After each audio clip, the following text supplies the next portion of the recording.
আসসালামু আলাইকুম। আজকে আমরা যাব হচ্ছে রাজশাহীতে। এটা হচ্ছে ঈদের পরের দিন এই ভিডিওটা করা। আমরা সবাই মিলে যাব হচ্ছে রাজশাহীতে এবং একদম সকাল ৫টা থেকে ৫:৩০টার সময় আমরা বের হইছি এবং বের হয়ে আমি বাস যেখানে দাঁড়িয়ে আছে ওইখানে যাচ্ছি এবং বাসে উঠে ভিডিও করে নিলাম। এখান থেকে দেখতে পাচ্ছেন যে সবাই উঠেছে। এটা আমাদের বেশি ছেলেপেলে ছিল না। আমরা জাস্ট ৫ থেকে ৬ জন ছেলেপেলে ছিলাম এবং বাকিটা একটা পুরো পরিবার। তাই আমরা বেশি মজা করতে পারিনি বাসের ভিতরে, যতটা শালীন থাকা যায় আর কি।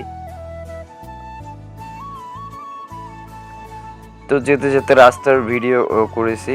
অসাধারণ লাগতেছিল ভাই। ঈদের পরের দিন একদম ঈদের আমেজ শেষ না হতেই আর একটা মনে করেন যে ভালো একটা দিন চলে আসলো। তেমন একটা বাইরে যাওয়া হয় না এবং আমার সবচেয়ে যদি বড় ট্রিপের কথা বলেন বা বড় ভ্রমণের কথা বলেন তাহলে এটাই আমার এখন পর্যন্ত সবচেয়ে দূরের পথের ভ্রমণ। এবং যদি বলেন যে কেমন ছিল, আশা করি সম্পূর্ণ ভিডিওটা দেখলেই বুঝতে পারবেন। এবং আমি যাওয়ার পথে পুরো সাইডে দেখতে দেখতে গিয়েছি। পুরো জার্নিটা আমি একদম মন প্রাণে একদম ফিল করেছি। আমার প্রিয় শখের মধ্যে একটা হচ্ছে এরকম ভ্রমণ করা বা বিভিন্ন জায়গা এক্সপ্লোর করা। তবে হয়তো বাজেট বা সময় স্বল্পতা বিভিন্ন কারণে যাওয়া হয় না। তবে আমার সবচেয়ে প্রিয় শখগুলোর মধ্যে একটা শখ হচ্ছে আমি এইভাবে ভ্রমণ করব, ঘুরবো, দেশটাকে এক্সপ্লোর করব, পৃথিবীটাকে এক্সপ্লোর করব, এরকম। তো যাচ্ছি সবাই এখানে মজা করতে করতে এবং রাজশাহীতে ঢোকার পর রাজশাহীর আশেপাশের এলাকাগুলো দিয়েই ঢুকতেছি। আমরা নওগাঁ হয়ে গিয়েছি। আমরা রংপুর থেকে রাজশাহীতে নওগাঁ হয়ে গিয়েছি, বগুড়া হয়ে নওগাঁ দিয়ে একদম রাজশাহীতে গিয়েছিলাম। এবং রাজশাহীর যে পার্কটিতে আমরা যাচ্ছি সেই পার্কটির নাম হচ্ছে সাফিনা পার্ক। ইদানিং হয়তো নতুন এই পার্কটা হয়েছিল। আমরা এমনিতে ভিন্ন জগৎ স্বপ্নপুরী আমাদের রংপুরের আশেপাশে যতগুলো পার্ক আছে সেগুলো তো মোটামুটি ৫ থেকে ৬ বার বা তারও বেশি অনেকবার করে গিয়েছি। তবে রাজশাহীতে এই প্রথম এবং এই সাফিনা পার্কেও এই প্রথমই। রাজশাহীতে যাওয়ার পথে আমরা সকাল ৬টার পথে ৬টায় বাস ছাড়ার পরও কিন্তু আমরা পৌঁছাই প্রায় ১২টা, মানে দুপুর ১২টার মতো এরকম বেজে যায় রাজশাহীতে পৌঁছাতে। তো রাজশাহীতে পৌঁছানোর পর তেমন গেটের সামনে ভিডিও করা হয়নি। গেট দিয়ে টিকিট কাটলাম, টিকিট কাটার পর গেট থেকে ভিতরে ঢুকলাম এবং এইখানে দেখতেই পাচ্ছেন কতটা সুন্দর পার্কটা। অনেকটাই আধুনিক, অনেক রাইড আছে, অনেক স্লাইড আছে। আমরা আবার এখানে সুইমিং পুলে ঢুকছিলাম হচ্ছে ৩০০ টাকা করে মনে হয় টিকিট নিয়েছিল এবং এইখানে গোসল করেছিলাম এবং অনেক মজা করেছিলাম।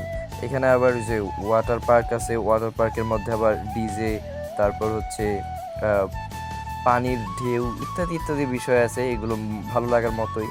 আমরা উত্তরবঙ্গে যারা থাকি তারা এই ধরনের বিষয়গুলো সাধারণত সচরাচর দেখে থাকি না, তাই এগুলো আমাদের কাছে নতুন এবং নতুন একটা অভিজ্ঞতা। আমরা এইখানে গোসল করতে ঢুকছিলাম সবাই প্রায়। তো এইখানে ঢোকার পর জাস্ট আমরা ভিড় দেখে একদম পাগল প্রায়, যেহেতু ঈদের দিন সবাই তাদের বন্ধুবান্ধব ফ্যামিলি নিয়ে ঘুরতে আসছিল এবং খুবই এনজয় করতেছিল সবাই। আর আমরা খুবই বেশি এনজয় করতেছিলাম।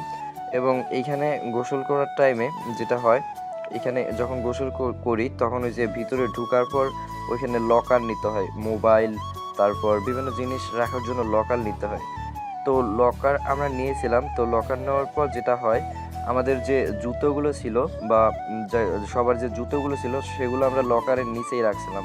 তো ওইখানে কিন্তু সবাই লকারের ভিতরে যে প্রয়োজনীয় যেসব জিনিস যেমন কাপড়, তারপর হচ্ছে মোবাইল, তারপর বিভিন্ন যেসব প্রয়োজনীয় জিনিস এবং খুবই মূল্যবান জিনিসগুলো সেগুলো লকারের ভিতরে রাখছিল এবং হচ্ছে যে জুতোগুলো ছিল সেগুলো কিন্তু লকারের বাইরে নিচে রাখছিল।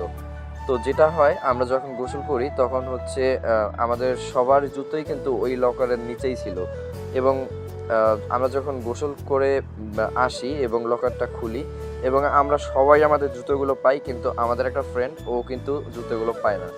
তো আমরা কি করি, মন খারাপ করে বাইরে বের হই, মানে পার্কের বাইরে বের হই। পার্কের বাইরে একটা চায়ের দোকানে এইভাবে সবাই বসে থাকি, যে যার মতো গেমস খেলতেছে। এবং এইখানে একটা গাড়ি দেখেন আটকে গিয়েছে, যেহেতু বৃষ্টি হচ্ছিল সেই সময় এবং সেই কারণে কিন্তু গাড়িগুলোও আটকে যাচ্ছিল। তো সবাই যখন এখন প্রায় মাগরিবের আজান দিয়ে দিবে, এইরকম একটা টাইমে আমরা সবাই বাসের কাছে চলে আসি বাড়ি যাওয়ার জন্য, এবং আমরা সবাই বাসে উঠে যাই।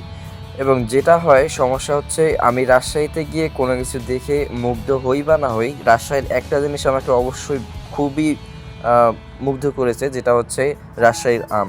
ভাই যেখানেই যাই ওইখানেই আম, মানে এতটা আম, এতটা পরিমাণে আম, আর আমগুলো দেখতে এতটা লোভনীয় রাখতেছিল বাস থেকে, মনে হচ্ছিল যেন বাস থেকে নেমে আমগুলো খেয়ে আসি, এইরকম একটা ভাব।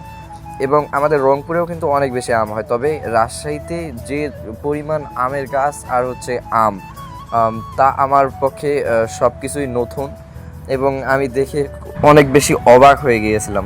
কারণ হচ্ছে আমি জানতাম যে রাজশাহী আমের জন্য বিখ্যাত, বা অনেকটাই এখানে আম জনপ্রিয়, তবে আমি এতটা জানতাম না যে রাজশাহীতে প্রত্যেকটা জায়গায় ভাই আমের গাছ, প্রত্যেকটা জায়গাতেই আপনি দেখবেন যে আমের গাছ এবং আম ঝুলতেছে।